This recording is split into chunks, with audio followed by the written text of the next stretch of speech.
sir, we promised you a great main event here tonight. Hey, Lassie, make up champions. WrestleMania! Hulkamania is running west.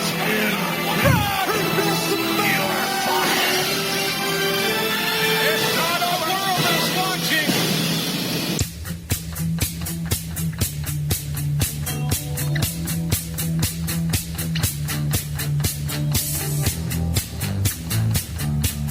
And now from east of the Pacific to west of parts unknown, south of Mars, north of hell, here are the smartest minds in the sport of professional wrestling. This is Brainbuster Radio. Well. Welcome to Brainbuster Radio.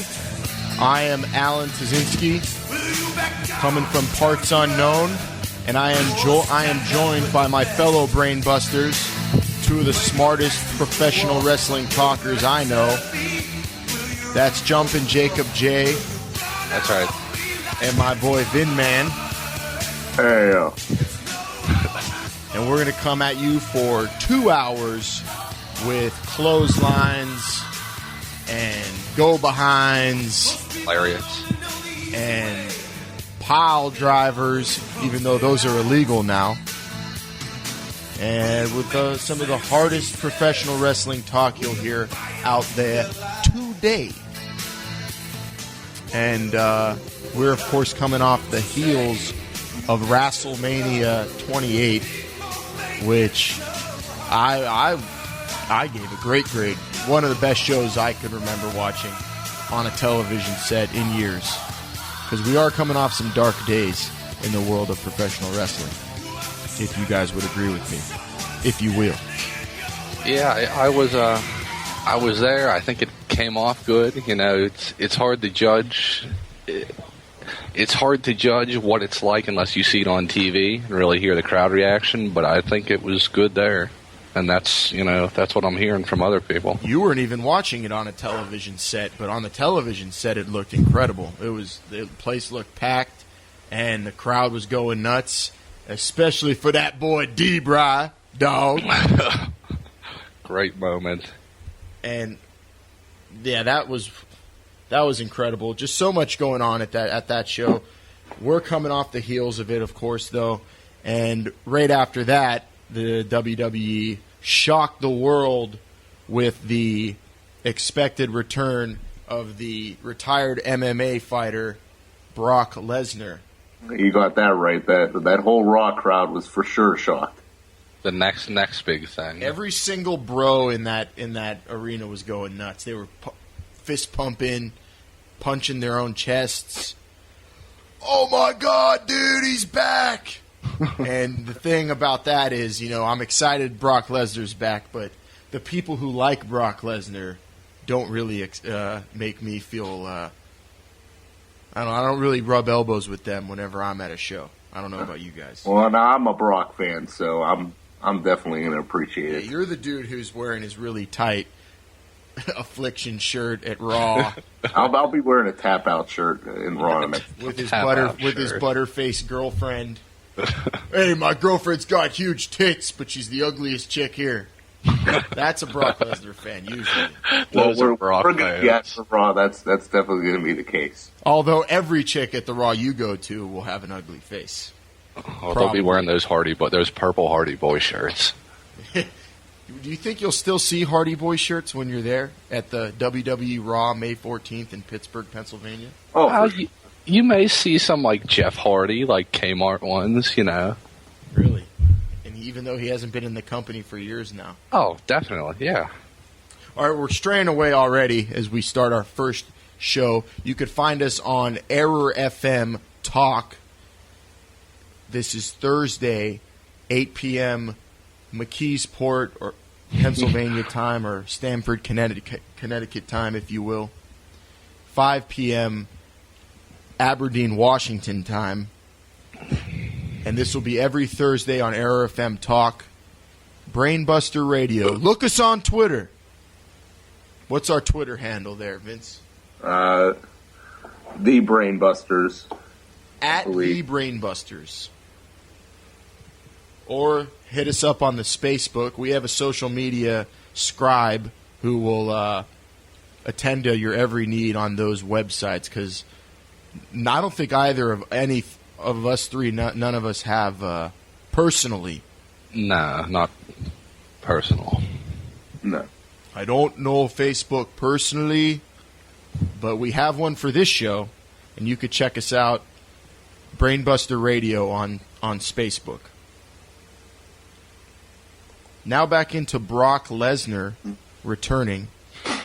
He mollywopped John Cena his second appearance the next week on Raw after his big return in the F5, and laid a legitimate potato on Cena's lip, busted him open, and all hell broke loose. A lot of people were thinking, oh, this might have broke kayfabe. I don't know.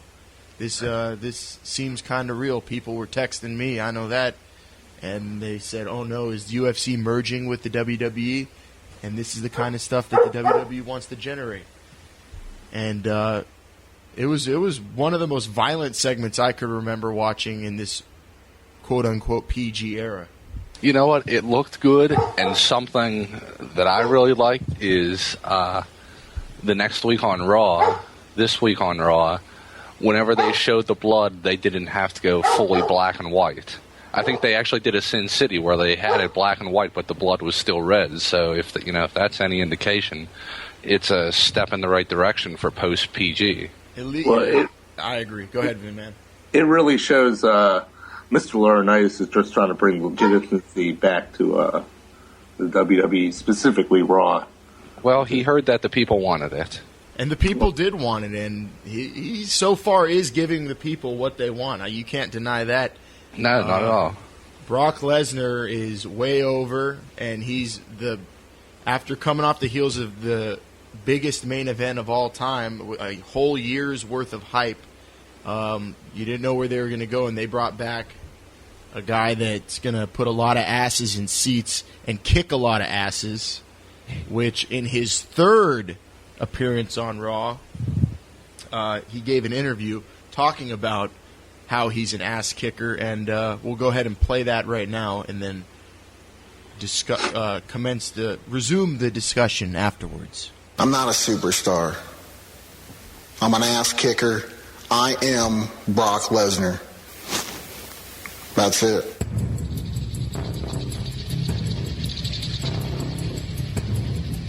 There isn't anybody in the WWE, past or present, that has the accolades that I've got. Thrives to be the best. In high school, dominant. I just want to be a wrecking machine. In college, NCAA champion, dominant. Recruited by the WWE. Here comes the pain. They wanted me and they needed me.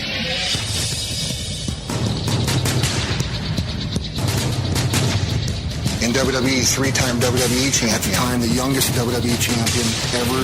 F5! An F5 to the Rock! Brock Lesnar is champion! Left the WWE, everybody thought, here comes a guy that there's no way in hell that he's going to make it in the UFC. But I climbed that mountain, became the UFC heavyweight champion of the world. And I proved everybody wrong.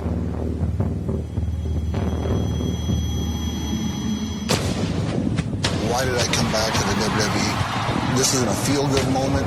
This isn't, I missed coming through the curtain. I missed all the fans. At the end of the day, I don't care about anybody but Brock Lesnar. For me, this is strictly business. We need a guy to legitimize this company, and Brock Lesnar's that guy. We're tired of John Cena's bullcrap. Lesnar's got Cena! The F5! John Cena's not the real guy. And the only reason John is in the spot that he is in is because I left. If I was still around for the last 8 years, John Cena's the guy that would be carrying my bags into the building. There's nothing about Brock Lesnar that's fake. And it was very evident last week when I took John Cena down and busted his mouth open. This is real. What's running through John Cena's mind? I don't give a crap what's running through his mind. What's more important is what's running down his leg. The guy's scared. The guy's scared. He's shitting his pants is what he's doing. This isn't a wrestling match on April 29th. This is an Extreme Rules match. I got one objective in mind. Utter friggin' chaos. Bring the pain to John Cena. I'm coming for a fight, John Cena. You just got a little appetizer.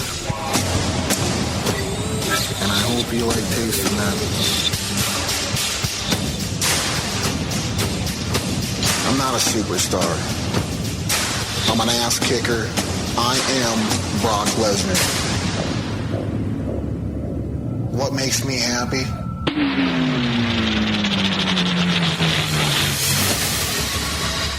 Beating people up, that makes me happy. Now, before we go into all that incredible interview, I just want to give a big shout out to Terry, Tyrell, and Jade in Minnesota. Now, that interview was a lot like something you would see on a UFC show, and in that it seemed like Lesnar was saying a lot of truth. I don't think Cena would be in the spot he is in if Lesnar was around the last 8 years. Yins? No, that's fair to say. You know, Cena may have been what Batista was to Cena. He may be that second place guy. You know, he could still take off. But, you know, Lesnar was, from the time that he got there to the time that he left, he was the man. So well, I think you hit the nail on the head here. That first of all, that was a great interview, and it was very similar stuff to what he was saying in UFC outside of his retirement speech. He was basically talking about how he was just the baddest man on the planet. He was out here to whoop everybody's ass. And I like how he's still doing that now, and it's sort of, it's not going to bring UFC fans over, but it's going to still, but it's going to keep, because the last time we've seen Brock Lesnar, that's the act he's been doing, and he's keeping that up. So, I mean, this is great stuff here. As far as what Cena goes, I don't know how long it's going to last. What do you mean, Cena's run? I don't see this feud going too long. Oh, see, the feud going long. Well, see, the thing I'm looking at is there's so much going into this. How are they going to bring Brock back and have him lose his first match and try to keep Cena on top? And how are they going to have Cena lose another huge main event against a guy that, you know, he's dominated for so long, and beating Brock would, I guess, legitimize his run, and losing to Brock would, just make this last 10, or this whole decade kind of seem like the sham that we all have suspected it's been. It's tough to book. I don't see what's going to happen. I assume there's going to be a controversial decision. Well, I mean, it's supposed to be Extreme Rules, so one way or another, somebody's got to win. I don't see any outside interference happening. You know, it doesn't make sense for The Undertaker to come in and cost Brock anything. Well, you don't see Tito Ortiz coming in and stopping the match before it ends? It's Extreme Rules. If he was, yeah, that's true. It's uncensored. But if he was not under contract with UFC, that'd be very possible. No, I don't see that happening at all. I'm just saying that because I read that on a dirt sheet. Tito Ortiz expressing his desire to get in. I guess seeing the pop that Lesnar got, because the pop Lesnar got in that arena was almost as good as anything Daniel Bryan's got in the last month. The whole crowd just going insane. But Brock Lesnar, him winning this match, I don't see how that helps the WWE. Well, if they wanted to really legitimize what was happening the past decade with Cena and stuff, they would have had him beat The Rock, but they didn't do it. I think they were going to have him beat The Rock, but The Rock's scheduled now to maybe make a WWE title run, and he's supposedly going to be around for some shows this year, so going into next year's WrestleMania. So I think that's what made them change their minds, and there's no shame in losing to The Rock. Losing to Brock Lesnar, he's probably the biggest freak that's ever been there, but he is not a great champion, I don't think. I don't think he goes down with Austin, The Rock. I think he's up there with Cena. I don't think he's done what Cena's done for. Well, he hasn't this, had a chance to. Industry. He hasn't been there for the amount of time. Yeah, he's just a guy. He's an attraction, is what he is, and he's very, very good. He's like Zeus, but he can wrestle. Well, he got the belt so quick, but rightfully so. That was the right. That was a good business decision to give him the title so quick. Well, they thought they were going to have him for years and years, and he ruined it. He ruined that whole the legacy aspect of that a long time ago because definitely don't see him lasting too long on this run. But I mean, it's exciting and it's bringing it's people power, baby. It's making putting those pay-per-view buys up. I'm interested to see what Extreme Rules does versus this upcoming UFC light heavyweight fight they got coming up. Well, see, here's something that I wanted to bring up. I'm not really happy with the fact if I was booking and I have Brock coming back, I would not book him in a match 3 or 4 weeks later. I don't think you should drag it out a full year to make it like The Rock. I don't know.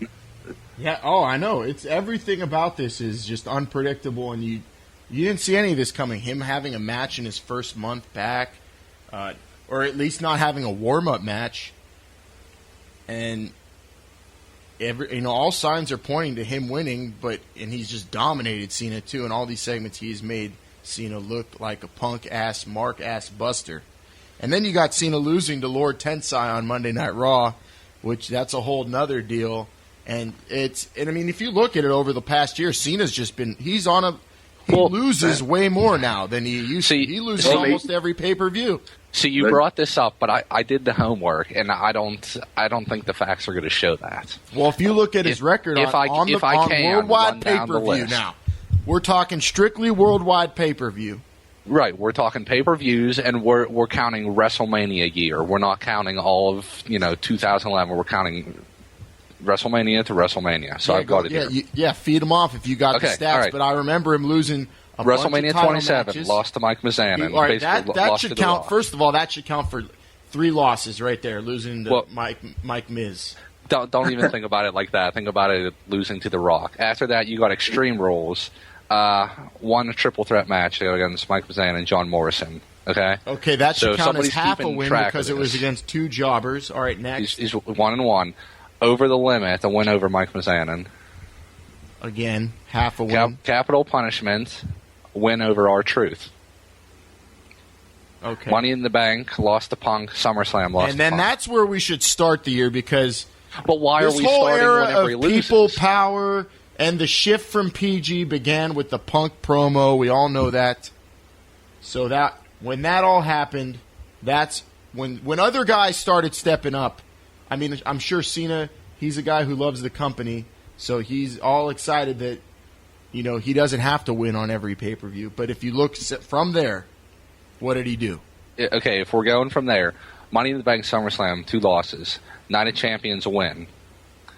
Hell in a Cell, a loss to Del Rio, again. Well, actually, he lost, but I think, wasn't he locked out of the cell and Punk was the one that got pinned? In a triple threat, Jake, in a triple threat, if your name isn't under the W column, you're an L. All right, loss is a loss. Vengeance lost to Del Rio. Survivor Series, he won, but he didn't, he looked like a loser by the end of the night. Mm-hmm. TLC, not on the card at all. You remember that? That was in December? Yes, December. TLC, not on the card. Nothing. He wasn't even there. He had to be there. No, he wasn't on TV though. Oh, maybe he wasn't on TV. Yeah, I don't remember him being on TV. You got Rumble. Do I have my scribe? Do you remember?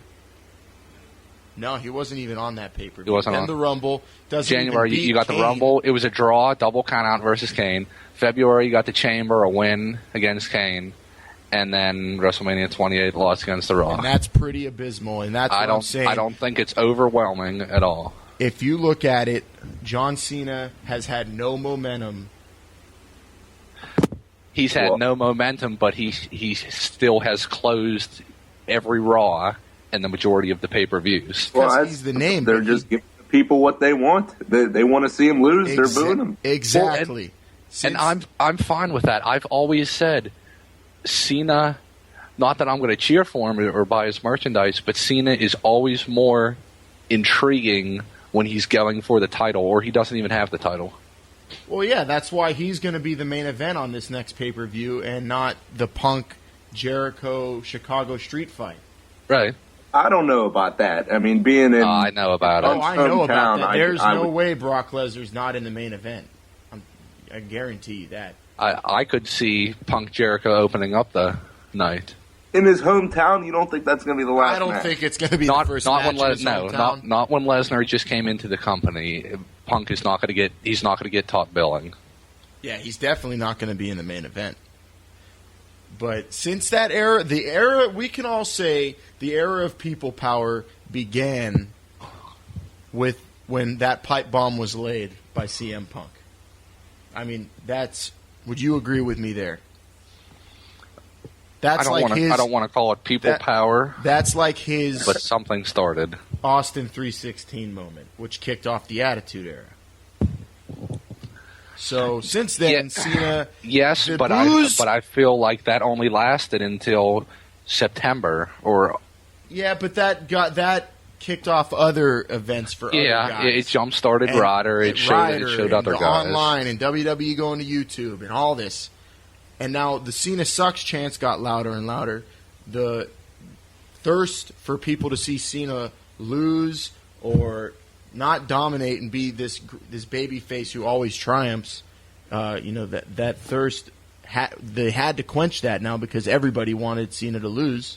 And since then, it's not, when you watch a pay-per-view, it's unpredictable now because for years you watch Cena's probably going to win. Mm-hmm. And now he's not.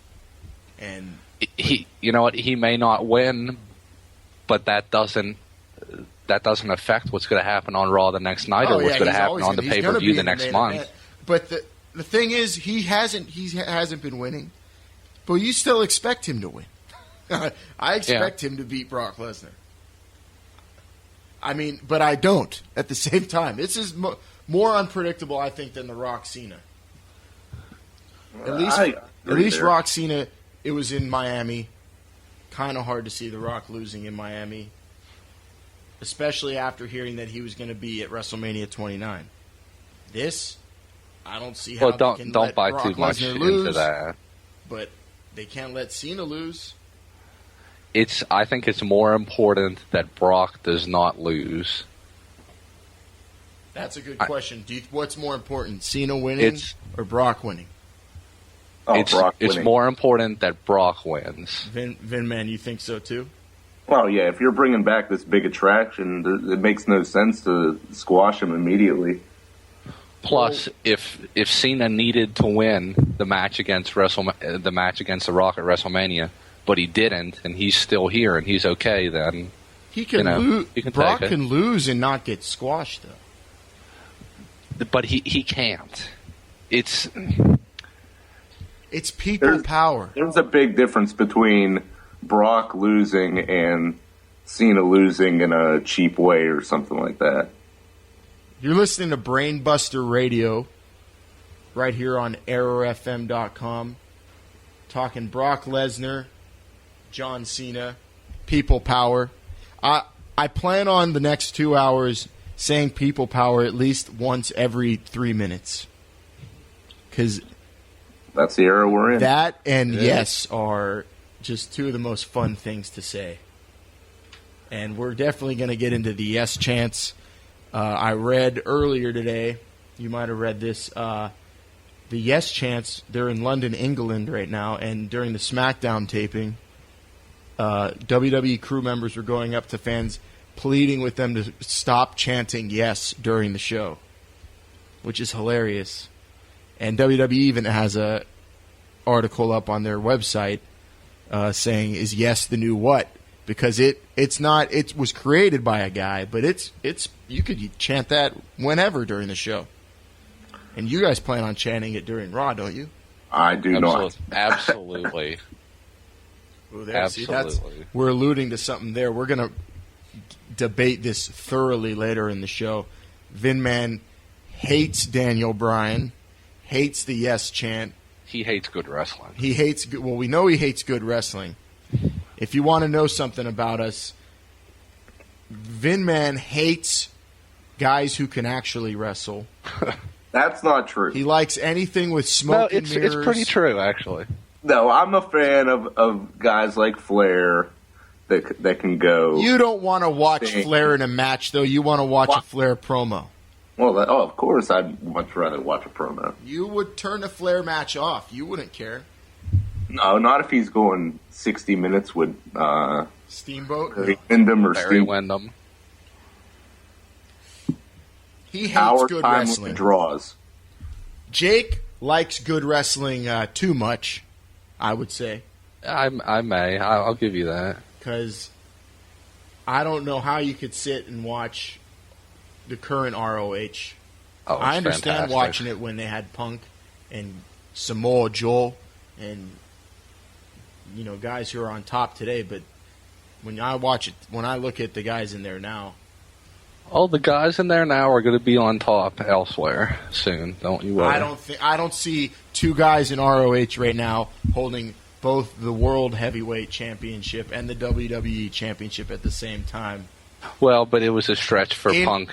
In a six-man tag with the Internet Champion on Monday Night Raw. I don't ever see that happening again. I'm just saying they have very, very good talent, but that's an entire another show where we can talk ROH. Yeah, we're not going to get too much into ROH right now because, as one guy I heard call it, it's not really the ROH of old, it's Smoky Mountain Honor. And you know why? You know what? Why it changed? The same reason everything changes. Stuff stops getting good.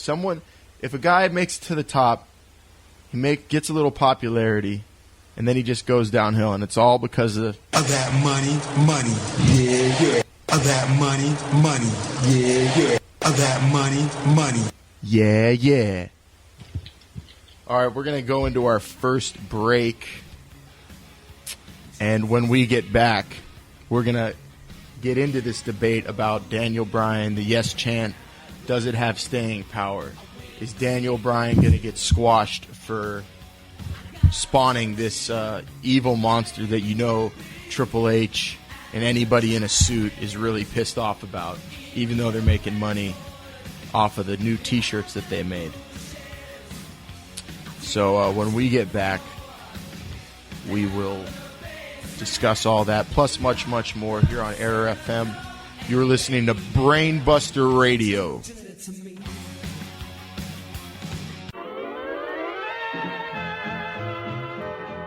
Folks, have you ever seen a wrestling match and thought to yourself, hey, I can do that? Well, now you can with the help of my wrestling school, Jobber Incorporated, where you get the training you need to reach close to none or mediocre stardom in the wrestling world. With the help from the greatest wrestler trainers of all time, Bastion Booger and Draws. So come on down and ask for me, Chester, down the line Rodriguez. And if you don't believe we have what it takes to make you a star, just listen to some of the wrestlers who've come out of Jobber Incorporated.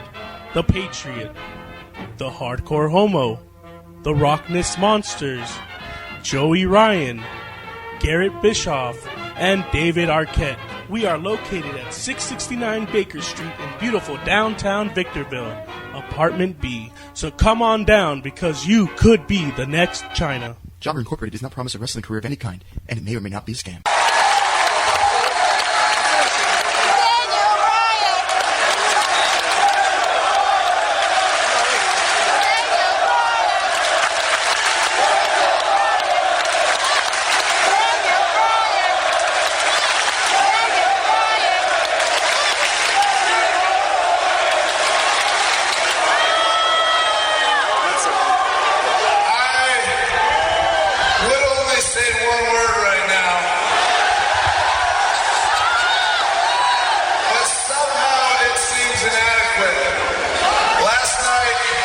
Was the worst night of my wrestling career.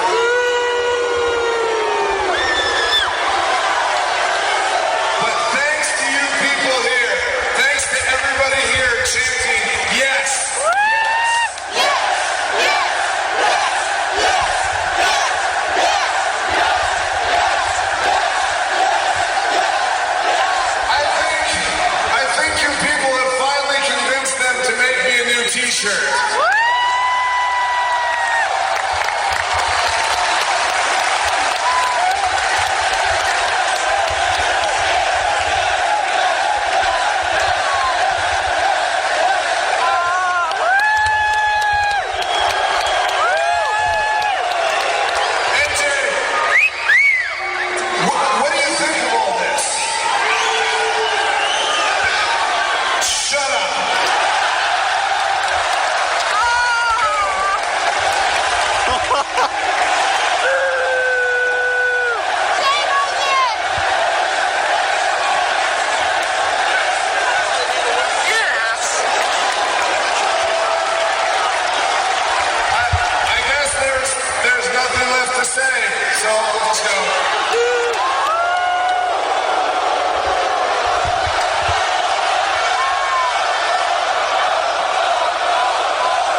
We gonna drink, we gonna do some drugs, we gonna slap some bitches. We on Brainbuster Radio. Back with you here on Brainbuster Radio. Alan Zinski, Jumpin Jake, Vinman. We were talking Brock Cena before we went to break, and we said we'd have a debate on Daniel Bryan and the Yes Chant.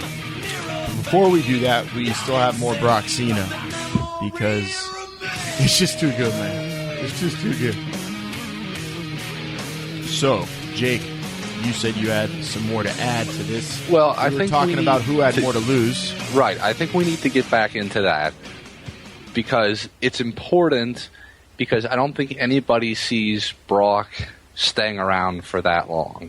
You know, maybe not a year unless there's some master plan that's going to happen at MetLife Stadium next year with him. But, you know, I don't think anybody thinks that he's here for the long haul. Yeah, I definitely only see him staying for a year, if that. I don't even know if he's going to make it. You know, this guy's kind of flaky. I mean, it's just that's the rap he's got on his head. Yeah, he's made 2 out of 3 Raws already, so you know he's doing better than Raw. Let's just say that. With a limited schedule, and I didn't see him traveling all the way to London. Do you think he'll at least be at Mania next year? Yeah. I would say no. I'd take the under on that. I mean, we got to get through Extreme. Is he going to make it to Extreme Rules? That's the question. I think the question is Cena going to make it to Extreme Rules?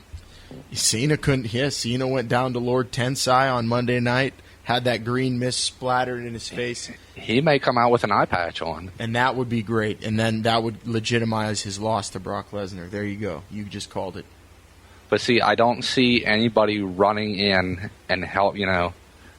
Brock doesn't have any friends there. Brock doesn't have any friends. He's got the whole backing of John Laurinaitis. He doesn't have any friends, but Cena still has enemies. What are you talking about? He has John Laurinaitis. He has Mr. Excitement behind him.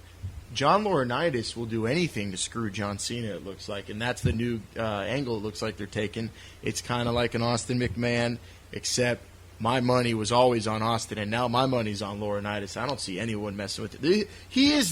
Never has a man had as much power as he has right now. Even Vince McMahon himself. I don't see Brock being as friendly with Mr. Laurinaitis as it would appear to be. John Laurinaitis. I'll say that right now. John Laurinaitis is easily the best since they started having general managers, the best general manager they've had. He makes it exciting every week. Oh, I'm not going to debate that. I don't have a problem with that. Great smile. And I'm just saying, Brock having him in his corner adds a whole new dimension. That's why it's so watchable. That's why we started this show. I have not been this excited for pay-per-view to pay-per-view in a long time. But when did John Laurinaitis start despising John Cena? Just the Raw after WrestleMania? Oh, I think he's always had a thing against him. Remember when he screwed over Zack Ryder? And yeah, stuff like that. But the angles that they've had since John Laurinaitis came into the picture. I mean, I've always stated that I'll watch from January till April, and then we'll see what happens. For years now, it's been nothing happens after April, but I'm hooked now. I'm doing a podcast on this shit now. Well, then let's think about after Extreme Rules. Are we going to see another Brock Cena? Are we going to see a Brock Cena rematch where the winner gets flipped? Oh, I definitely see. Yeah, if there's going to be even a winner in the first match, there's definitely going to be a rematch, and the other guy's going to get on top. Phrasing, but that's definitely how it's gotta go.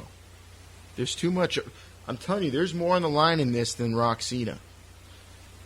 Cena said he couldn't lose to The Rock. Well, and he did, and he's still going. So that shows me that Cena can lose. Well, yeah, he can. I mean, the fans want him to. He can't lose for himself. He couldn't take losing to The Rock. I think career-wise, he can't take losing to Brock more, because where is he now after two huge losses in easily the two biggest main events of his career? You're killing a guy's entire Where is character. he? He's still in the main event. That's where he is. Yeah, he's still. I mean, he'll lose, and they'll probably keep putting him there. But yeah, that's fine. But the character's dead. Then his whole character is he comes through. He wins. He perseveres. Hustle, loyalty, respect. Never give up. Do you think he'll eventually go away from that if he keeps losing? I don't know. I don't ever see him turning heel. Maybe that's what they'll do. Maybe he loses so much and they're just on the brink of going heel, and just when you think he's not.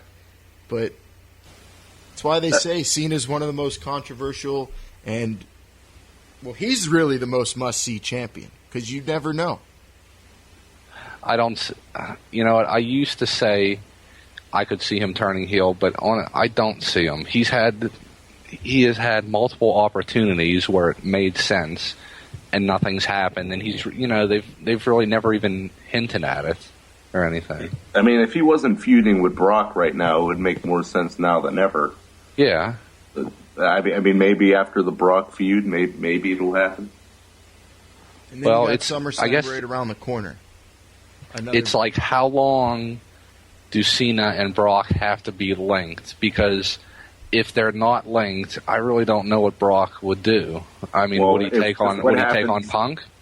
Well, what if it happens at Extreme Rules? What's happened in the past few Raws? Then there will be no more feud. There's literally an infinite amount of storylines they can go with here. If they're building towards a Brock Rock Mania, you could see Cena get taken out, come back down the line, screw one of them. I mean, there's literally, we can go on and on for days about what could happen, who it's more important for to win.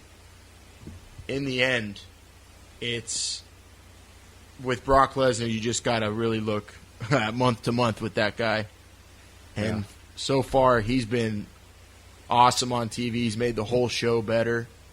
I mean, obviously, guys who were coming up have now lost time. Zack Ryder, even Randy Orton. I mean, he's been relegated to SmackDown. and he's not really that over. I think he's like the new Cena. At least people like to see Cena because they hate him. Randy Orton either gets his pop from his fans or no reaction at all. Yeah. Well, I mean, Randy's just in a bad situation. I don't understand why he's a face right now. He's so much better being a Viper and just attacking people for no good reason. Yeah, whenever he became an Apex Predator, didn't they give him that nickname around the time the Jerry Sandusky thing blew up? Not the best nickname. I thought it was before that. Not the best nickname. And, Randy Orton still has a really good fan base. I understand what you're saying. For someone like us that's watching, he doesn't really make us feel strongly either way. Or he doesn't. I'm an Orton fan, but I certainly don't like him in the role he's in now. He's very boring. Same shit, different day with that guy. At least with Cena, it's unpredictable. You get to see the crowd reaction to him. You know, he for how cornbally he is, he's at least good on the mic, you know, off the top of his head. Orton has been, his true colors have shown, you know, I mean, when the level of talent got elevated, Orton, you know, showed what he really was. And I think the same thing's going to happen to guys like Sheamus. Guys who just have the backing of Triple H are going to be in these situations and force down our throats with guys who have superior talent, and they're just going to get outshined. And hopefully the WWE takes note and pushes the guys who are actually good, which brings me to Daniel Bryan versus Sheamus, which I think has a shitload riding on it because Daniel Bryan is probably the most over guy besides Brock right now. I mean, it's incredible just how overnight the chants just. I mean, as an example, I got a clip today. This is fans walking into Raw the night after WrestleMania, cheering with the Yes chant.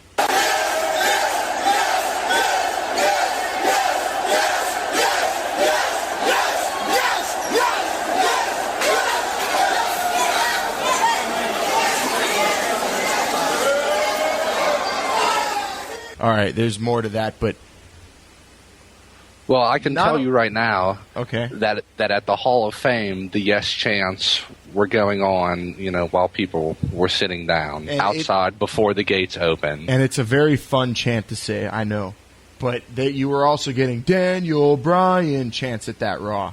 But it's not just the chants; it's Daniel Bryan himself. I mean, the guy's just awesome on the mic. The AJ angle's incredible. Piper's Pit was he bitch slapped Roddy Piper in the face. It was good. He gets some of the best heel heat, and the Yes chant initially was to get him heat, and it got him great heat. But when you get so good at what you do, the fans can't help but cheer for you. And his match with Sheamus is Sheamus. I mean, him and Del Rio. I've never seen two main eventers just get shat on like they did the night after WrestleMania. And yeah, I don't know how the hell they're going to win. They're going to let him win that match. Well, you know what? I think there's two factors that are really going to lead to the continuation and the success of the Yes chant, or else it dying out. The first one is going to be. The first one is Monday versus Friday, because if he's going to be on Raw, you're going to hear those Yes chants. It's live; they can't go back and post and do anything about it. If it is Friday, you know they can try to censor the audience, even though it's going to look weird if you've got people pointing their fingers up in unison. But the first thing I think is going to depend on the night, and the second thing I think it's also going to depend on where they are that night, because the night after WrestleMania in Miami, you're going to have a better crowd. Oh yeah, there's more marks in the crowd than if you're in Scranton. Yeah, Wilkes-Barre. There's more marks in the crowd, obviously, the night after WrestleMania, but the chants haven't gone away. And then you go, when they were in London, I mean, that's like a WrestleMania crowd. Yeah.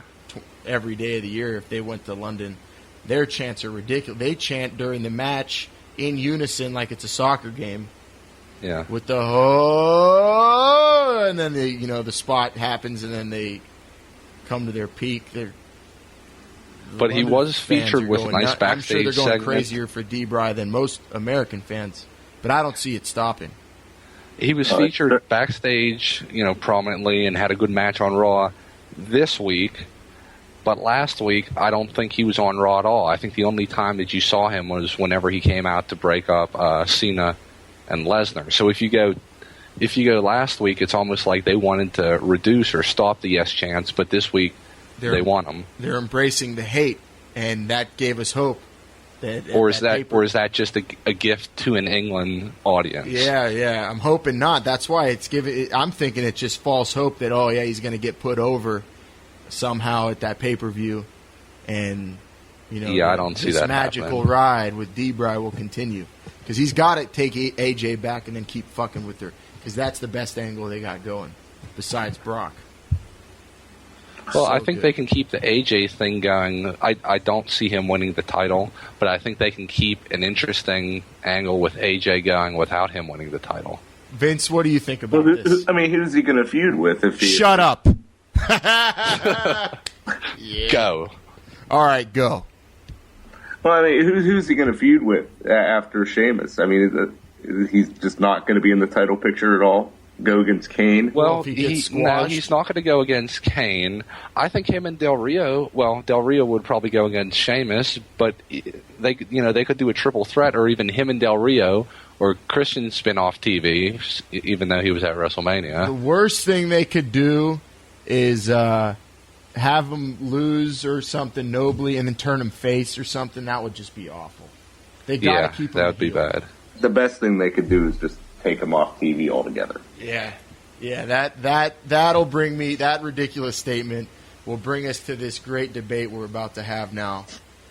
Now that we've seen Vince's true colors and he's ready to speak his mind, we're going to debate further. I will moderate as Vinman and Jumpin Jake go head to head, toe to toe, in this segment we call the Super Pose Down. This is the moment the world has been waiting for. But right now, let's get to my favorite event, the Pose Down.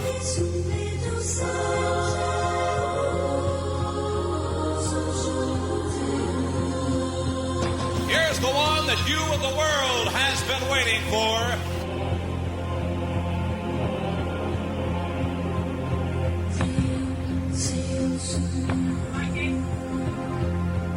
Get ready for the Super Pose Down. And here it is, the Super Pose Down. This week's debate. Daniel Bryan, the Yes Chant. Will they both last, or is only one of them making it out alive? Or neither? I want Vinman to go first because I have the baby lotion. I'm still oiling up. I got that steel bar pumping up a little bit here. and the way I look at this is that this yes chant, at least on the cuff so far, it looks like it's going to be sticking around for a while. I think a lot of people are chanting it regardless of if they even like them or not, or even if they even know what it is. I mean, you see these kids in the crowd chanting it. I mean, they probably don't particularly care for them. They're just doing it because everybody else is. But this D-Bry, he is not going to last. He's just some guy, 2 foot nothing, stack of dimes for a neck. He's just no good. He doesn't draw any money. There's a reason why he got his ass whooped in 18 seconds. He just can't do it. But this yes chant, I mean, they're replacing everything Austin did. They're replacing the Flair stuff. It's probably going to be around for a long time. I'm sad to say. Let's not jump to conclusions and say the yes chant is completely going to wipe what off of the map. But they're doing it now. But it is sticking around for a long, long time.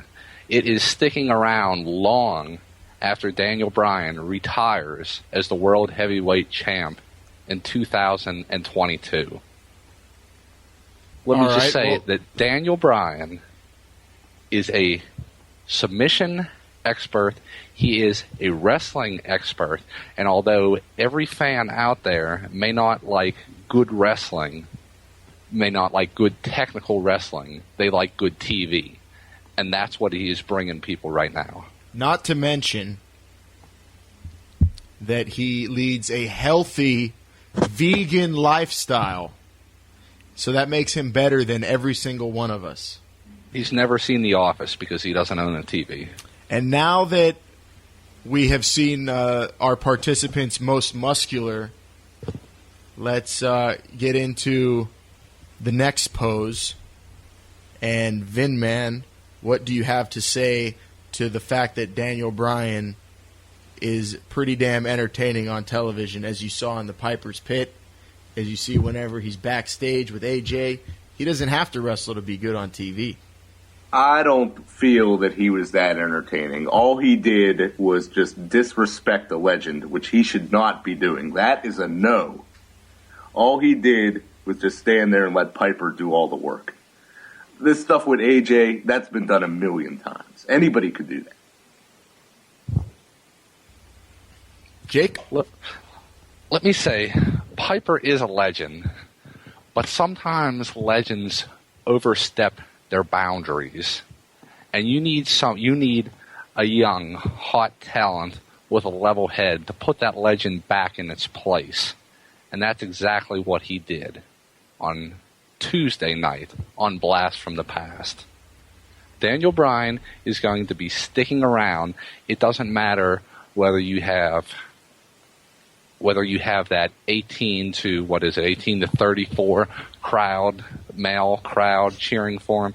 It doesn't matter if you have young kids cheering for him. He is going to be sticking around for a long time. The yes is not a fad, and he will have that title again. If he would have taken the advice from Mr. Piper, maybe I could see that. But you don't just disrespect a man who's done way more than he could ever do. How many world titles? That was a different era, and you know it. Piper did have no titles to do with it.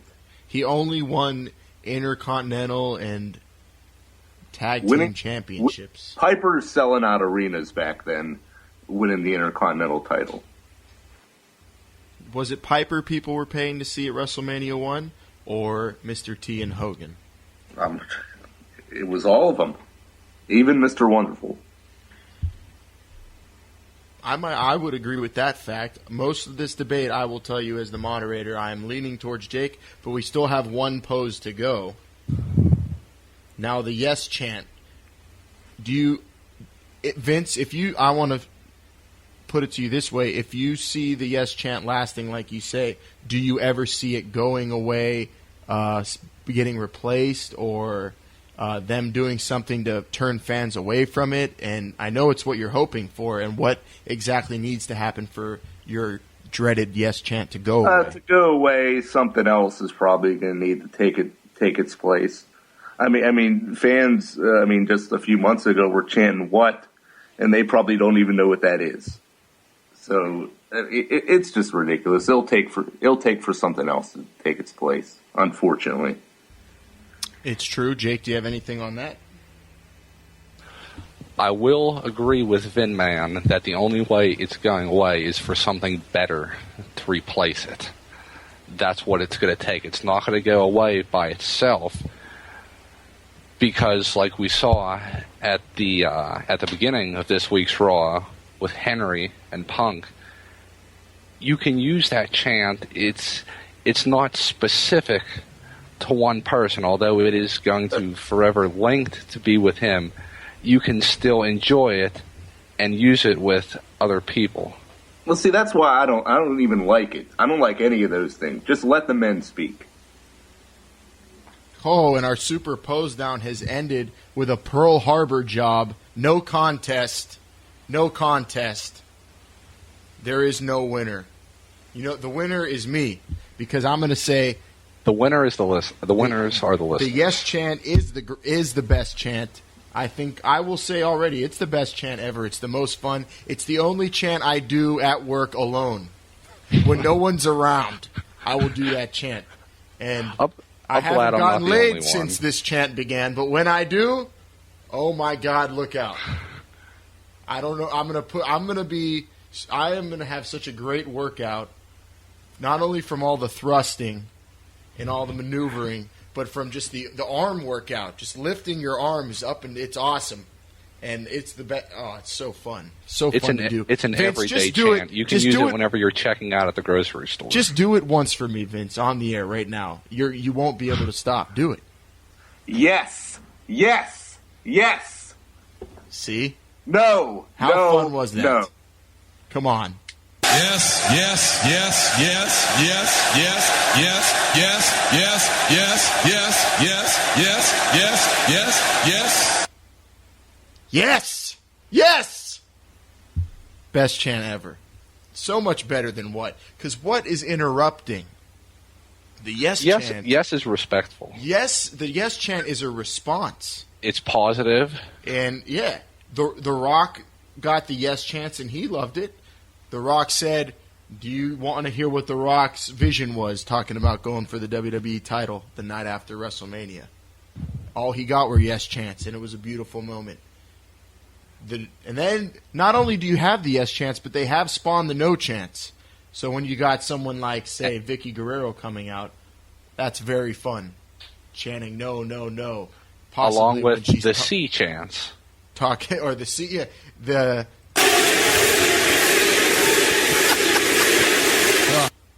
See, bilingual, and it's all over the globe. I can't wait. Hopefully one day the WWE puts together one of their great video packages. They are the innovators of putting video together. I'll tell you, if you watch the WWE year-round and then watch other sports steal from the WWE style every year in their promo packages for certain teams. And hopefully one day they put one together of all the yes chants and all over the world. But I was talking when I was alluding to the video packages. I don't know if you guys have noticed this, but do you remember the WWE Network promo that played where it would have lots of flashing? It's a very techno-heavy sound, and the pictures would move to the beat, like Rey Mysterio in midair, moving back and forth. I remember seeing those promos a lot for about 3 weeks, and then they disappeared. The WWE Networks they kind of had to put the brakes. Hold up, might not make it into this year. Apparently, it's supposed to happen in November. But I have seen, since baseball has started, many teams copy that, and I had never seen that style before. WWE did that. So truly, the innovators of video production. It's very entertaining stuff. That's why the whole brand is just better, I think, than it was a year, 2, 3, 4, 5, 6. Yes, yes, yes, yes, yes, yes, yes. So much better. And I think the yes chant just is like a cherry on top. So, you know what's nice about it? It was a gift that nobody saw coming.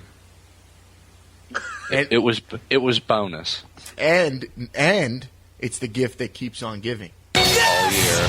Yes! Yes! Yes! Yes! Yes! Now, Vince, what are you going to do?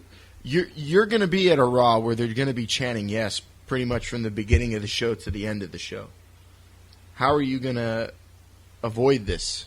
Combat it. First talk about the sign that you're going to bring. Well, I'm going to be bringing a sign that says "No More Yes," and I'm going to be sitting front and center, waving this sign, just trying to calm the crowd down, because I really want to hear what these wrestlers have to say. I don't want to have to hear all this yelling and screaming over them. It's just not necessary. And I will be sitting front row with a sign that says "More Yes." And then I'm sure, Vince, you're going to hear nothing but...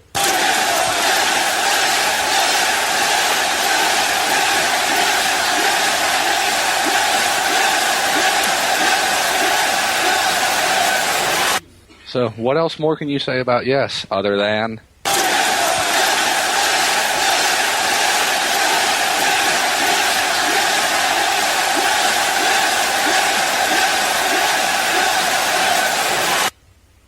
Yes. That's it. With that, we're going to take our second break. We will return with more Brainbuster Radio. Look us up on Twitter, @the Brainbusters. And the Spacebook is... Brainbuster Radio, I think.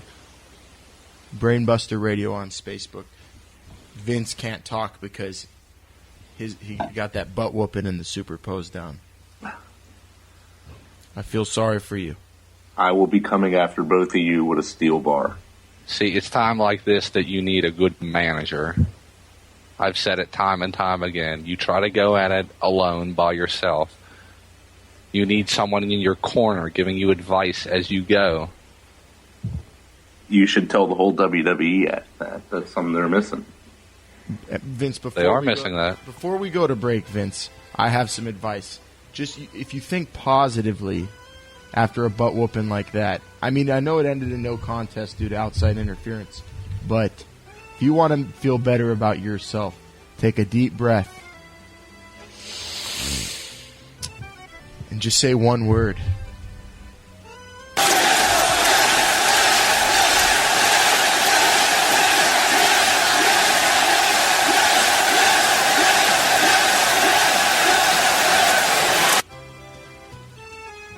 We'll be right back. You're listening to Brainbuster Radio.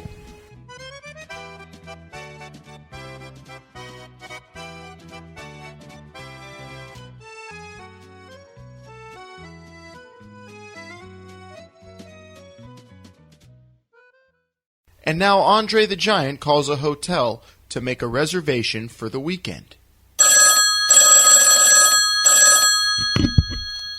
Calling the Grand Lovely Hotel. This is Job speaking. How may I help you? I want a room.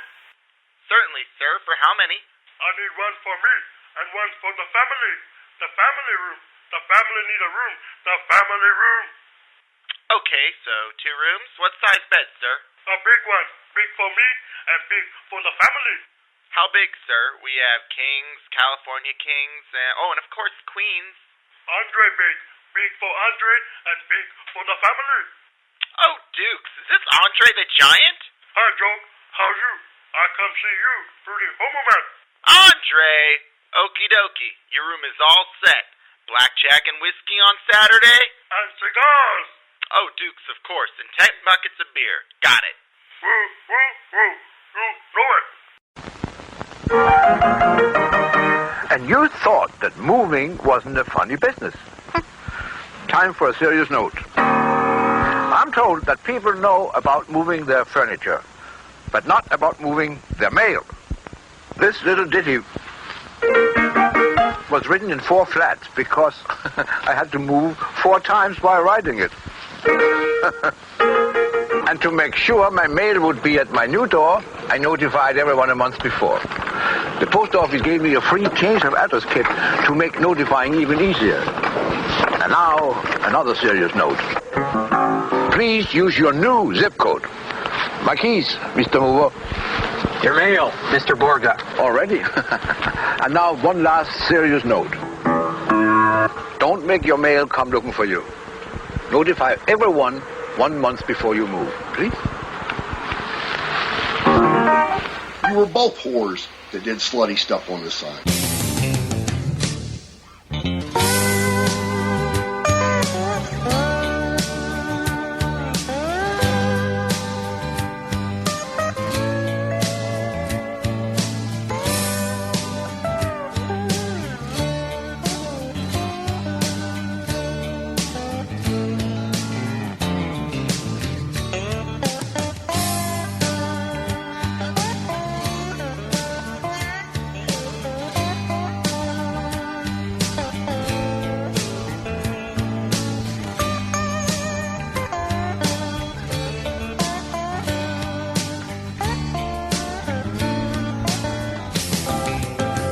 Well, they call them the natural as can be. Yeah, they call them the natural. Just call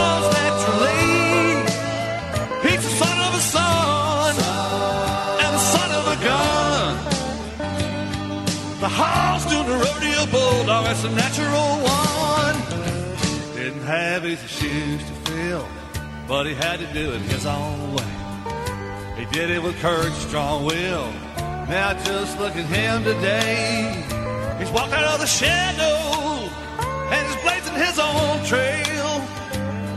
He told him from the beginning that I'll never fail. Yeah. Walk hard, talk loud. This is Brainbuster Radio. Ah, yes. A song about myself. Big Al, Taz, coming at you with the fellow Brainbusters here on ErrorFM.com.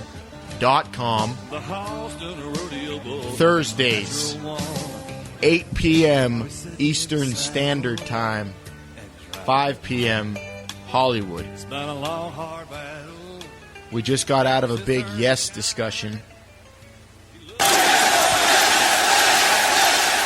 About Daniel Bryan and the yes chant. We hurt Vinman's feelings, but he's decided to finish out the rest of the show, and we'll talk about him maybe returning next week afterwards. Now, fellas, I want to get into something that popped up on the internets today. Kind of TNA related, not really, but Kurt Angle related. And it is some nobody, some bum, some jobber who's apparently suing the WWE for firing him under false pretenses or for discriminatory reasons or something. I don't know what the case is about. But this bum, anyway, went on the internet and called out Olympic hero Kurt Angle, multi-time champion in 2 different companies, one of the all-time greatest, a great champion. I said Brock's not in there, but Kurt Angle is because he stuck around. He's when he commits to something, he goes through with that shit. As you can see, he's with TNA. He'll go down with that ship whenever it does go down. Although I do see him returning to WWE one day, but that's a whole nother question or discussion. But this bum was talking about Kurt Angle. His name's Devin Nicholson, a Canadian, and but it's a very heated promo, and I feel like we got to play it and talk about the upcoming Olympics with Kurt Angle and this whole ordeal. So here's Devin Nicholson calling out Kurt Angle. Kurt Angle, this book used to be like my Bible. I used to read this book over and over and over again. It was a motivational tool for me. Now I look at this book and it makes me sick. You used to be all about intensity, integrity, and intelligence. Do you even possess any of those qualities anymore? Is intensity a guy that gives up, that quits the U.S. Olympic trials over a little knee injury, over a partially torn MCL? You did the 1996 Olympic trials with that half-broken neck.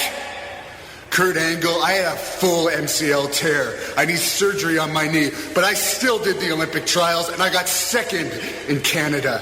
You know what? I'm not even going to get surgery on my knee because there's still a chance that I might be called as an alternate for the Olympics, and I want to make sure that I can do it and that I'll be ready to represent my country if I get the chance. Now, integrity. Do you have any integrity left, Kurt Angle? You have fans from high school to little kids to college to people like me, to people that stuck up for you when people said you weren't taking the Olympic trials seriously. You made all of your fans, you made people like me look stupid, Angle. I don't appreciate that. And finally, intelligence. You say you're too hurt to do the Olympic trials, but you're still competing for TNA. You say that TNA is more important to you than your pride, than your dignity, and your respect. Kurt Angle, do you really think you're going to help TNA's business by quitting the Olympic trials? Do you think people are going to want to pay to see a quitter wrestle in a fake sport? Kurt Angle, you make me sick. Amateur wrestling is all about dedication and overcoming adversity. And pro wrestlers are supposed to be the toughest people in the world, people that you want to pay to see wrestle. Kurt Angle, you have offended me as both an amateur wrestler and a professional wrestler. And I want to lay out a challenge to you right now, Kurt Angle. I don't want to challenge you to a pro wrestling match. Oh, no. I want to challenge you to an amateur wrestling match. That's right, Kurt Angle. I'm calling you out. This is my Olympic trials medal. This is my Canadian medal. I am a former national champion in amateur wrestling. I'm a Canadian Open winner in grappling. I'm not just some bum off the street. I'm not going to let you disrespect amateur wrestling. I'm not going to let you disrespect pro wrestling. Guys like Lou Thez, Danny Hodge, Bill Watts, Mad Dog Bashan. Real wrestlers who took the sport seriously. Angle, it's time for you to wake up. It's time for you to gather whatever dignity, sweep up whatever dignity you have left. Kurt Angle, you better accept my challenge. I'm challenging you to an amateur wrestling match, and I'm dead serious. Accept my challenge, Kurt Angle. Sounds like a Warrior promo, like in the last 45 seconds. What? Sounds like a Warrior promo in like the last 45 turns seconds. Into the Warrior and Hogan and Andre the Giant all in one right there at the end. It's a lot of intensity. If you watch the promo, it's very good until he can't rip his own shirt off at the end. Yeah, I have not seen the video. Devin Nicholson calling out Kurt Angle for backing out of the Olympic trials. And I don't really feel like we have to focus much on this bum calling him out, but it does bring to the forefront the fact that Kurt Angle did back out of the Olympics. Kurt Angle in 96, I mean, Devin Nicholson puts it out there. He won it with a broken freaking neck.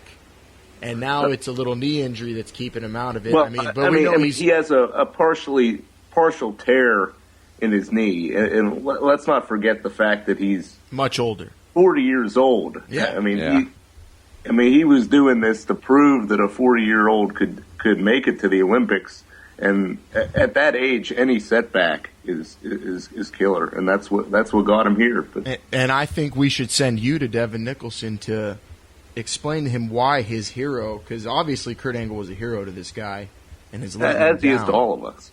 I mean, Kurt Angle he's the Olympic hero. If there ever really was a hero in the sport of professional wrestling, it's Kurt Angle. And it would be. He's letting people down with this, but I mean, you got to think about he has kids, he's got alimony payments, he's got lawsuits, DUIs to pay off. I mean, the guy's got a very busy life, and I don't blame him. When I read the news, it was even sort of expected. I mean, it would have been just an all-time. It would have been the story of stories if you went and won the Olympics twice, or even got there. But yeah, I don't put much into this for what he's done in amateur wrestling and professional wrestling. I don't think there's anything you can really fault him for. Yeah, and if I'm Kurt Angle, I think about. I mean, this guy's a nobody. If he had any sort of name recognition, though, I would think about accepting that challenge, because this guy is calling out Kurt Angle, basically saying that he's nothing compared to those old-timers that he references. And when the fact is Kurt Angle did more for the sport than any of those guys did combined. Those guys are they laid the foundations, but Kurt Angle is the man. He is the wrestler's wrestler. Now, this guy that's calling him out, did he say that he is a professional wrestler at any point? He was signed with the WWE, sent to developmental, but once his tests were completed, before he can get to work, they fired him. Apparently because he had hepatitis, is what I read. So he wants to be a professional wrestler, but now he's calling it a fake sport because he's mad. Well, I mean, he still respects professional wrestling, obviously. I mean, yeah, it didn't really sound like it. Well, he called it a fake sport, I think, just talking about Kurt Angle losing respect for amateur wrestling.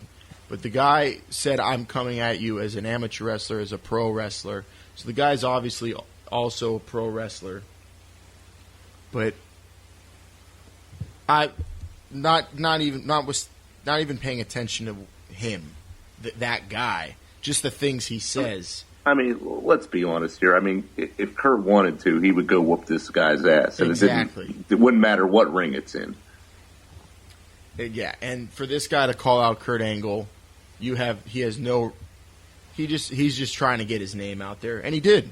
He's got high-profile shows like this one talking about him, but anytime we have an excuse to talk about Kurt Angle, I'm going to do it. I was disappointed he didn't make it to the Olympics, but hey, it's not as disappointing as seeing him in a TNA ring every week. You got that right. We're going to go take another break real quick, short one, and when we come back, we have some things to discuss WWE way and pertaining to the Rider Revolution, the man who put himself on the WWE map pretty much completely through the internet. He had me hooked, but the WWE television-wise completely shat all over him. He's the biggest tool I think we've ever seen on TV. Literally, he's a tool. He's used to all he's been used for is to further other people's storylines. He's never really had one of his own, and he's been part of some. And we're going to get into whether or not the Rider Revolution is dead. YouTube show's still good. I was a fan of the YouTube show. I don't know about you two. You guys definitely aren't as big a fan as I am.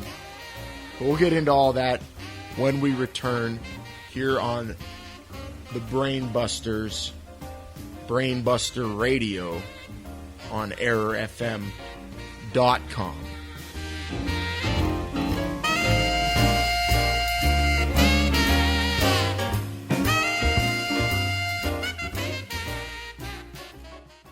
You know, nobody likes partying more than the rockers, but the party's over when you start smoking. That's right, rocking and rolling, strutting and strolling doesn't include smoking. Be a survivor. Don't smoke. Just hit the club and take shots all night. But that's alright, because I love them from L.I. I love them from L.I. Rider Rock is in the house tonight. We get the party started on the L.I. And we sipping on Bud Light Limes. We just want to see you pump that. Every day I'm muscling.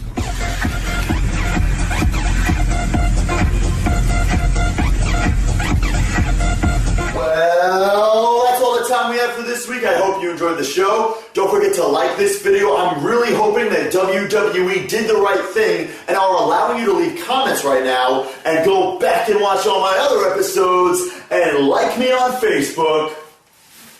Follow me on Twitter. Buy all this Zack Ryder merchandise on WWEshop.com and take care. Spike your hair. Woo, woo, woo. You know it. Can you dig it, sucker, sucker?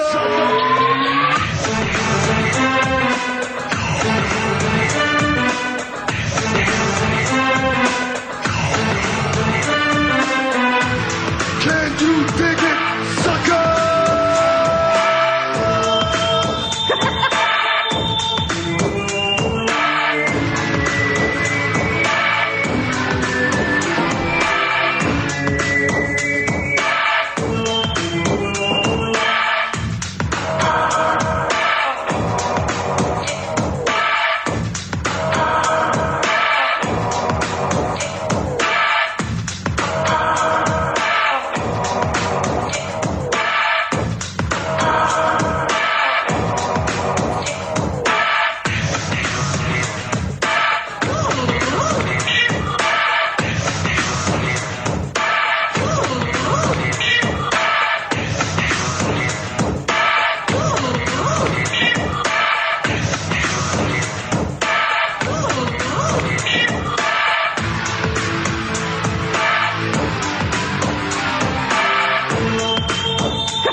Quit fooling around with training bras. Turn it up. This is Brainbuster Radio. Live and in color. You're listening to Brainbuster Radio, playing professional wrestling clips and music that I absolutely have no license for. So this is the show that Vince McMahon does not want you to listen to here on AirFM.com. Brainbusters here. Jumpin Jake, Big Al Taz, Vinman. You got Easy E over on the couch, subscribing on our Twitter. Look at us at the Brainbusters. Facebook. That's what I call Facebook. If you're not in the know. Facebook, Brainbuster Radio on there. Find us on AirFM.com every Thursday, 8 p.m. Eastern Time, 5 p.m. on the West Coast. Or just download the podcast on AirFM.com. Now that we are back, we said we would be discussing the woo-woo kid, Zack Ryder, and whether or not his Ryder Revolution is dead. It's really bad. I see it going in that direction. It's not over yet. I mean, the show's still on YouTube. It's still entertaining. But it's happened a few times now where you see him on TV, you think maybe he's going to get that slight push that they just need to get him and put him over. But they pretty much established that this guy is a guy to entertain the fans, but we don't really see him as someone who could beat people in matches and get over. I guess they don't trust his in-ring ability. I think he takes good bumps. He doesn't really his moveset's kind of weak, but I think he can go well enough in the ring, better than most guys. Well, it's weird because months ago, even whenever you had people chanting, "We want Ryder" during the Intercontinental title match that he wasn't involved in, it always seemed like the fans were more excited when he wasn't in the ring. Like, they may be chanting, "We want Ryder," and then he's in the next match, and the noise wasn't, it wasn't as loud whenever he was there. Ryder is louder when he's not in the ring. Yeah, almost. Absence makes the Is heart that grow maybe fonder. because he's not as good in the ring It's possible. on YouTube? Oh, yeah, Well, I agree. He YouTube doesn't is- deliver on TV. On TV, he is not the same guy he is on the internet Yeah, show. He doesn't have the there's confidence. Obviously. He doesn't have the confidence. He's more of like a dork than the douchebag he is on his own show. Well, that's because they're holding him back. I mean, that's obviously the problem here. Or maybe he just isn't that good. They're forcing him to hold back his broskiness, I guess. But he sells T-shirts and Headbands, fake hair. Take care, spike your hair. He's got catchphrases. He has everything to be that mid-card guy. I look at him a lot as somebody like Santino. Which is fine. Yeah, I mean, that's great. But he's I not think even on Santino's level. Santino's got a belt. A belt that doesn't mean a whole lot right now. I think that's probably the third best belt in the company. That IC title belt isn't defended ever. It's almost like whenever, at least for me, whenever I go back and look at the Attitude Era, something, among other things, was they had a really strong, maybe they didn't have an extremely strong wrestling mid-card, but every guy was a defined character that whether you liked them or you didn't like them, you felt really strong one way or another. And I feel like right now you've got Santino, and that's kind of it. I feel like they're missing out on that mid card, and Ryder could be that guy. He's about there. I mean, his stuff with Dolph was really exciting. Oh, it was good. Yeah, that's like let's go back at the more timeline. people power. It was more awesome people power stuff. Well, let's go back. He finally won the U.S. title. What happened? I think 2 weeks later, he lost it to Swagger in a match that you didn't know was going to happen until 5 minutes before it was going to happen. I was actually at that one. Yeah, it was very disappointing. After that, they start their Eve Kane stuff where, you know, he gets beat up, he gets injured. I think he was actually off TV for a while. He finally gets back. He had his Rider Mania shirt in Miami, and then he just got squashed this past week. So it's almost like once they got to his peak, and in Philly they had Punk, Daniel, and Ryder in the ring, that was as far as they wanted to take it. I've always also just been more of a fan of the guys on his show than him. You know, the Big O, Chiappetta, their show might be better. This even brings us into the discussion about how the WWE isn't just about what's on TV anymore. It's YouTube. It's Twitter. It is a universe. And there's nobody more entertaining I'll even dare to say it, even more than D-Bry or the Rock. Because the Rock was awesome coming back, but some of it got a little tired. Not too tired, but a little. This guy, he's not even employed by the WWE, but he's part of the WWE universe because he's on Zack Ryder's show. And of course I'm talking about the Big O. It's the Big O. And the Big O cuts a better promo than even Zack Ryder. The Big O has a better look than Zack Ryder. And it's just a matter of time, like the Big O says, before he's in the WWE. Well, maybe if Big O gets there, then Ryder can have a career rebirth. Maybe the only thing that could save the Ryder Revolution is a tag team partner. Is the Big O. And if you want to see more of the Big O, I suggest you watch the Chi True Long Island story, which since that debuted, I would say that's the better show compared to Z True Long Island story. I would compare it to I would say it's a lot like what's a famous spin-off? I'm trying to think of one that's better than the original. It's like Joey compared to Friends. Joey, a far superior show. Just like Chi, True Long Island story. Far superior 5 episodes. Laverne and Shirley, way better than Happy Days. No way. No way. Similar to that, in that vein. And or like the Amanda Show, better than all that. Keenan and Kel, better than all that. That's Chi compared to Z. Watch that show because the Big O's on that show far more than he is on Zach's. But when he's on it, damn, the Big O delivers everything. So entertaining. And I'm not a fan of douchebag bros from Long Island or New Jersey. Not in real life.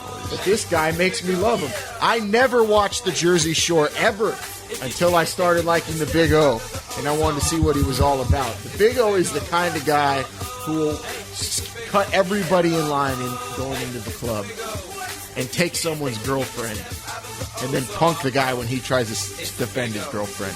That's the kind of guy I want to see in the WWE. More weights, more dates. More weights, more dates. And he's got catchphrases. I'm going to SummerSlam this year in Los Angeles. I don't know if I'm going to bring a Big O sign or a Daniel Bryan sign. One might be more crowd-pleasing, but the other is going to put a bigger smile on my face, I think. I might have to bring both. I like them both. And he has great theme music. Oh, he has top-notch quality theme music. And you can credit the Ring Rope Rebellion with that.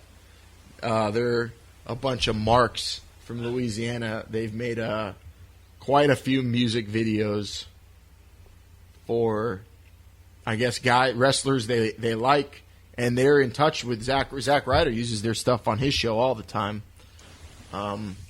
And obviously they made the Chiapetta theme song and the Big O theme song. And if you want to see the Big O wrestle, he wrestles for some independent promotion. Right now, at least right now he does. In New York, yeah. He's beating up close jobbers at all in battle to getting royals. from WWE? What? Is he close at all to getting to WWE? He's on a Well, WWE. he's not in FCW, so... He's not in FCW, but he is on a WWE YouTube show. Well, I realize that, but I think we've already established that the people on those shows are not the people on TV. He's closer. What did I say, though, at the beginning of this segment? Zack Ryder is not always the person on TV either. Yeah. He's almost on as much as Zack Ryder. Oh. The Big O is on television as much as Kurt Hawkins. I'll say that. The Big O is closer to the WWE than Kurt Angle is. He's closer to the WWE than a lot of guys are. I would, fair to say, I could see Kurt wrestling in WWE before the Big O. Ooh, I don't know about that. I'm willing to put money that the Big O wrestles in the WWE before Kurt Angle. If the Big O wrestles before Kurt Angle in the WWE, then on this show, you're going to have to get kicked in the nuts by Jake. I've seen that kind of stuff happen before, and you may not want to take that. And I'm going to make you sign a paper saying you can't wear a cup on that day either. Or else I'll just kick you in the shins. Also, the Big O has an action figure, a toy, that you can hunt for. Sold separately from other WWE action figures. But I've seen it. There's a Big O toy. There's a Chiapetta toy. Well, the next time we're at a toy show, we'll see. There's even a Zack Ryder's dad toy, who I also think should be on. He has been on TV.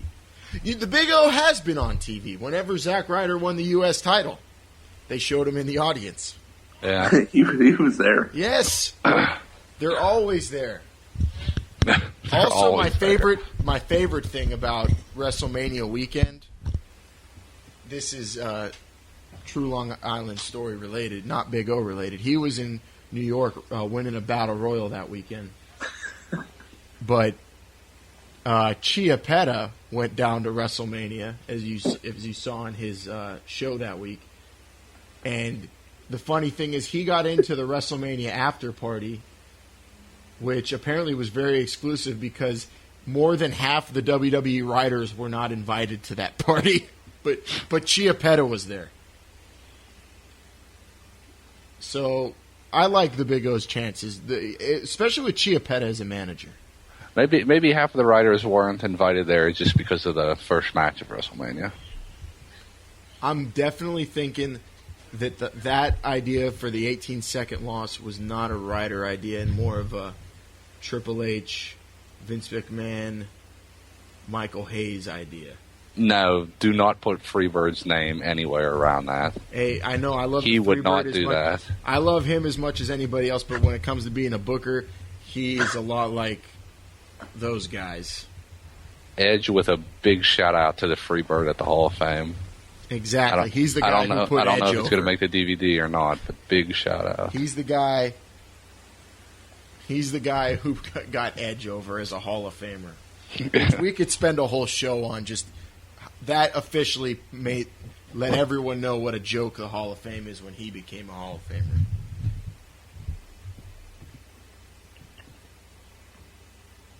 I don't dig that. That ain't in my Fave 5, dog. Let me tell you something, dog. In my Fave 5, you gotta be with it. Baby, don't do it like that. Shucky, ducky, quack, quack. Could also do a whole show just talking like Booker T.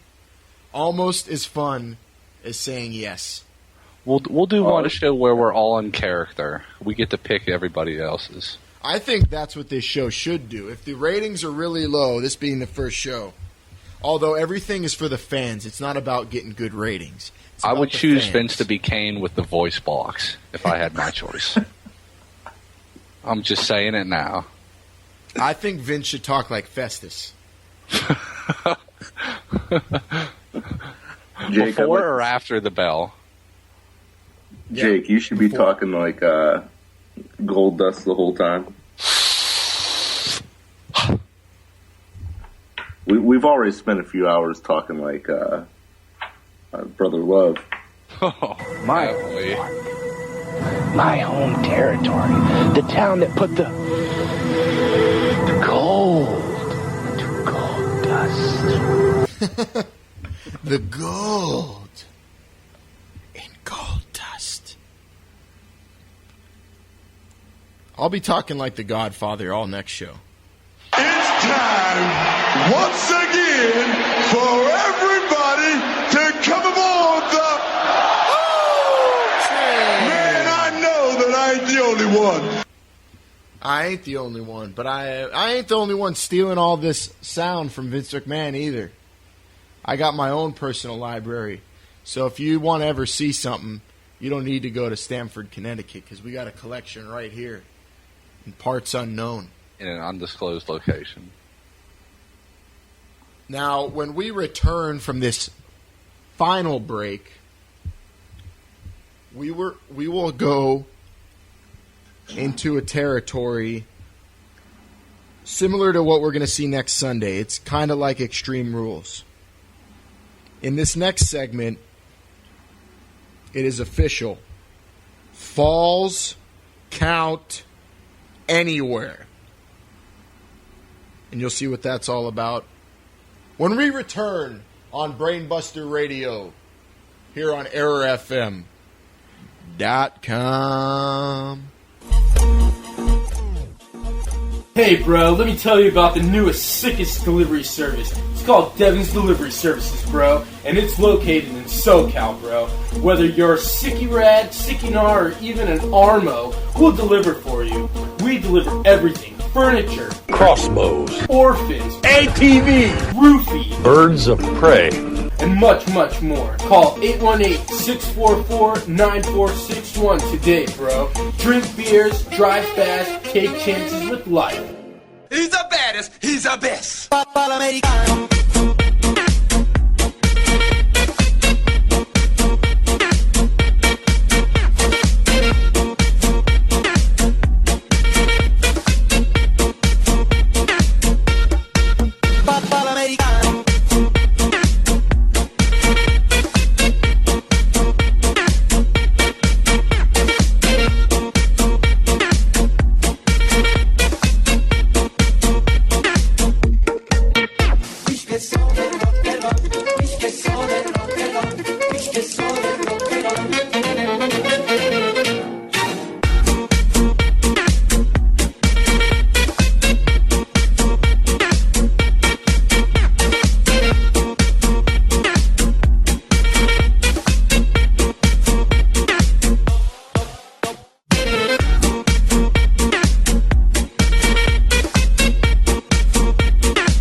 Every day I'm muscling.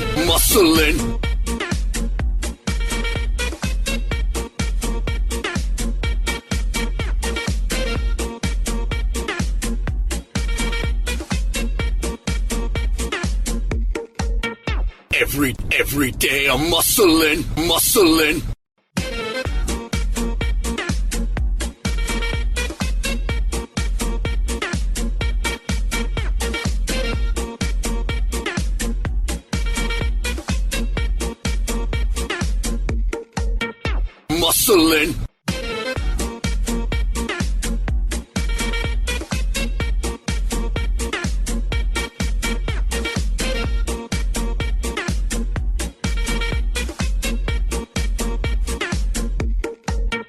Every day I'm muscling.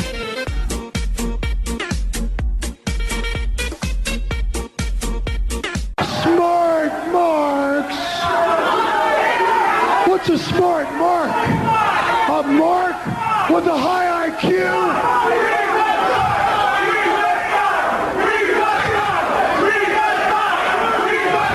Okay, smart marks. Okay, you know what a mark is? A mark is a guy that pays his last $20 on a mark is a guy that believes that OJ didn't do it. And a mark is each and every one of you sorry son of a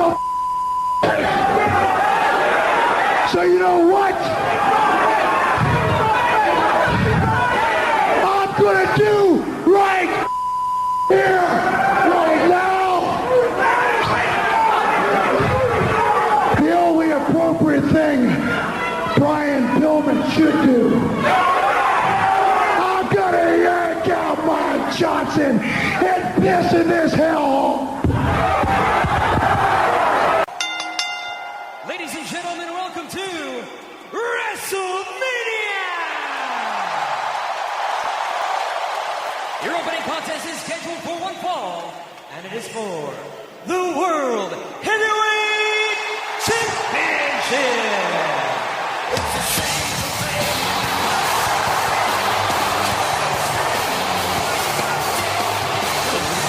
The challenger from Dublin, Ireland, weighing 267 pounds, Cena! He is the winner of the 2012 Royal Rumble matchup, so he has the right to this championship match here tonight. But it is bone-chilling inside Sun Life Stadium tonight. I've got goosebumps already for WrestleMania. Unbelievable, the feeling right here. And you know what? More fans, the fans are still backing themselves into the stadium. This is great. And we'd like to offer a special thanks to the VFC 111 Sundowners from the Naval Air Station in Key West, the F-15 for the flyover a little bit earlier on, and a big shout-out to the other crew who piloted the planes, Big Earl, Dix, and Shrek. Thanks a lot, guys.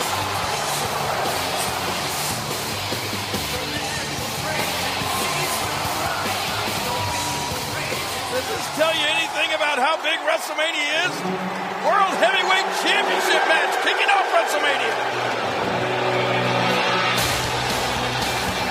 And his opponent being accompanied to the ring by AJ from Aberdeen, Washington, weighing 210 pounds, is the current World Heavyweight Champion, Daniel Bryan. And of course, everyone, WrestleMania is a global event. Joining us here at ringside, none other than our Spanish announce team, Carlos Cabrera and Marcelo Rodriguez.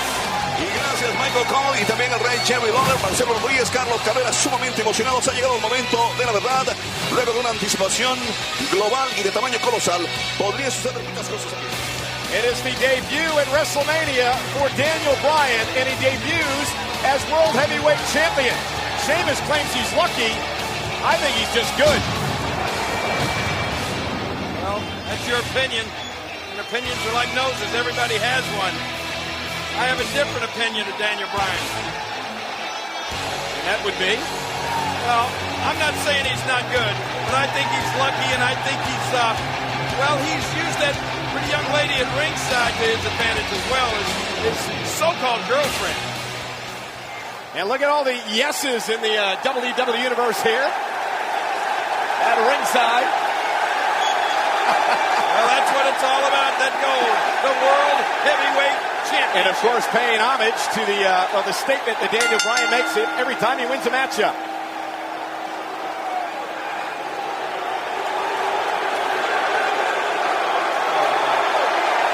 A good luck kiss from AJ to Daniel Bryan. Oh, man! A front kick by Sheamus! A hook in the leg! He did it! Oh, my God! Sheamus is the world champion! And the winner of this match, and new World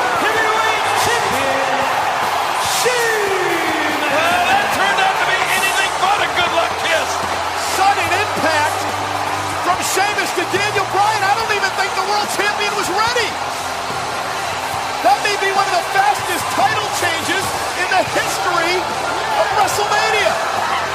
Good luck kiss turned out to be a kiss goodnight, because when Daniel Bryan turned around, Sheamus kicked his lights out. This is great. Sheamus wins the World Heavyweight Championship in no time over Daniel Bryan. Well, King Sheamus promised to kick Bryan's teeth out his throat, and he sure did. Well, don't blink your eyes because you may miss it here. Watch this so-called good luck kiss Daniel Bryan gets from his girlfriend, and as soon as he turns around, good grief! A brogue kick by Sheamus into the cover, and yes, Sheamus is the new World Heavyweight Champion in grand style on the grand stage of WrestleMania. Congratulations to the Great White. That's a great victory. Boy, you saw Daniel Bryan. I can't wait to hear what Daniel Bryan thinks about this. A shocking, stunning start to WrestleMania. I've just been told that just set a new world record. 18 seconds for the victory by Sheamus over Daniel Bryan to become the new World Heavyweight Champion. No one saw that coming. Especially not Daniel Bryan. And Sheamus just doing his best Daniel Bryan imitation. Yes. I bet Daniel Bryan right now is saying, no. Sheamus is the new World Heavyweight Champion. Yes.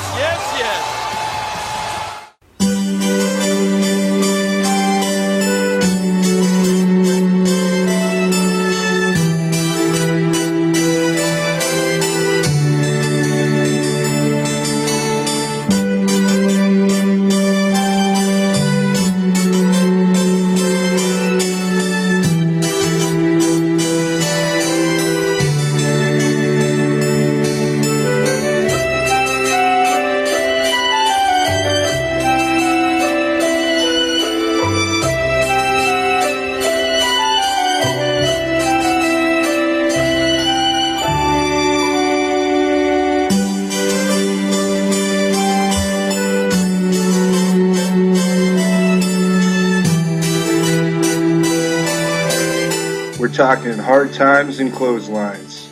Here are the Brainbusters. And welcome back to the final segment of Brainbuster Radio here on errorfm.com. I'm Alan Tazinski here with Jumpin Jake and Vinman. Collectively, we are the Brainbusters. Every Thursday, 8 p.m. We're here to stay. This is episode 1. Many more to come. I said come. Now we're going to go into what will be our final segment every week. It is officially known as Falls Count Anywhere. And we will give you our closing comments, because falls truly do count anywhere in this segment.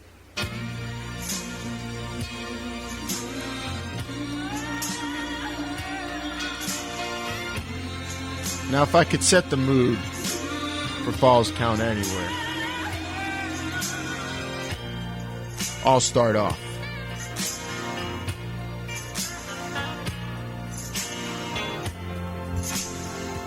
Now, the world of professional wrestling has been defined in terms of eras.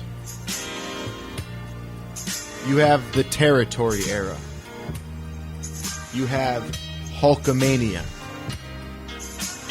There's the Attitude Era. And currently we are just ending, or have ended, the PG Era. And now we are about to ascend into perhaps the greatest era of them all. And that is the era of people power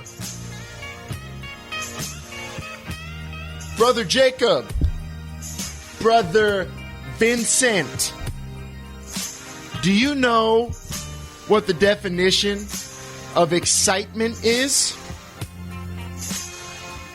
Do you? I don't. No, sir. The word excitement is defined as a feeling of great enthusiasm and eagerness. And when you think of enthusiasm and eagerness, there is only one man in all of sports entertainment who comes to mind. A man whose sole purpose is to give the people what they want.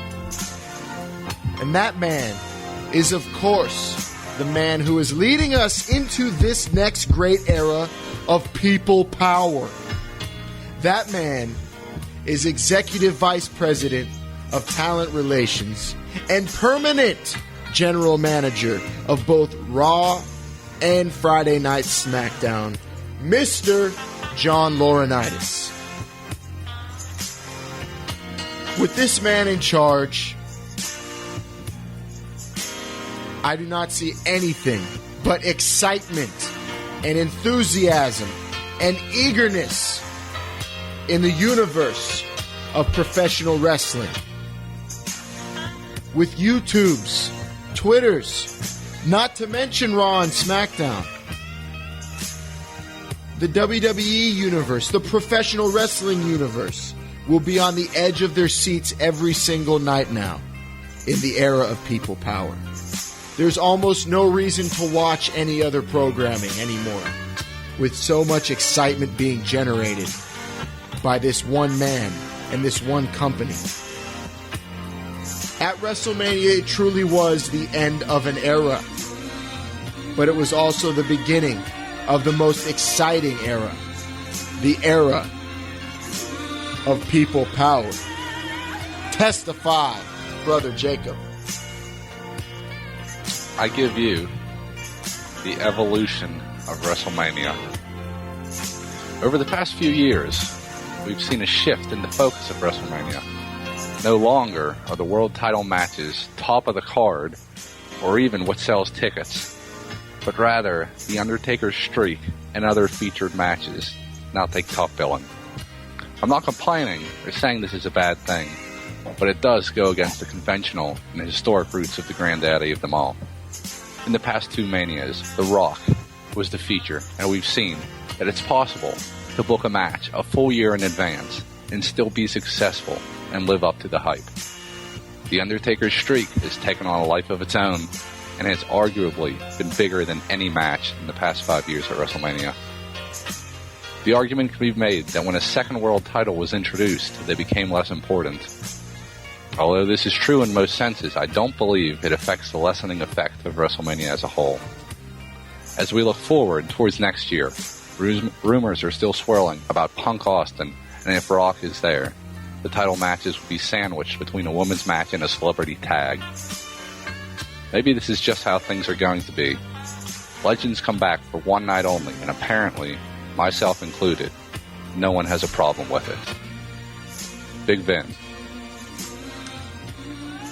CM Punk, Daniel Bryan, Sheamus. To some, these are elite superstars in WWE.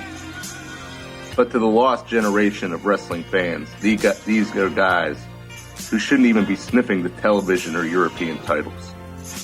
There's a very good reason these jobbers were not main attractions at WrestleMania, because they simply aren't good enough to carry the load. A D-Bry Sheamus match would be too boring, so they ended the misery in just 18 seconds. They had to put CM drunk with Y2J, so at least Jericho could draw money for the match. Sure, these guys may be good wrestlers, but they have no character or personality. Gone are the days where barbers, vampires, garbage men, civil rights activists, and even dead men ruled this company. I'll give Sheamus a little bit of credit, though. He used to be a Celtic warrior, but now he's not even that. Seriously, I can't tell the difference between these guys and Charlie Haas, Shannon Moore, and Gregory Helm. Who honestly wants to watch just some guy grapple? Testify. And there you have it. The first episode of Brainbuster Radio in the books. As you can see, you get an opinion from every corner of the professional wrestling universe. It couldn't be any different. So whatever kind of palate you have, you could sink your teeth into this show every Thursday night, 8 p.m. Eastern, 5 Pacific. Don't have your TV set to Spike. We will be directly competing with that show on Spike TV Thursday nights. But well, when? You can also download any show on errorfm.com. Check us out, Brainbuster Radio on Facebook, at the Brainbusters on Twitters. And that's it. You've heard everyone's final statements in Falls Count Anywhere, and there's only one thing left to say.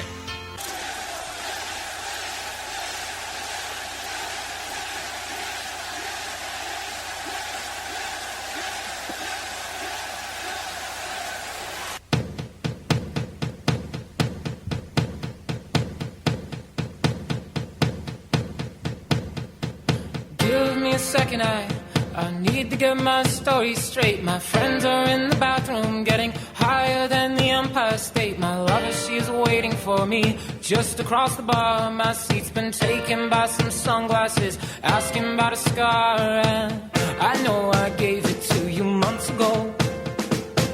I know you're trying to forget, but between the drinks and subtle things, the holes in my apologies, you know, I'm trying hard to take it back. So if by the time the bar closes and you feel like falling down, I'll carry you home tonight. We are young, so let's set the world on fire. We can burn brighter than the sun.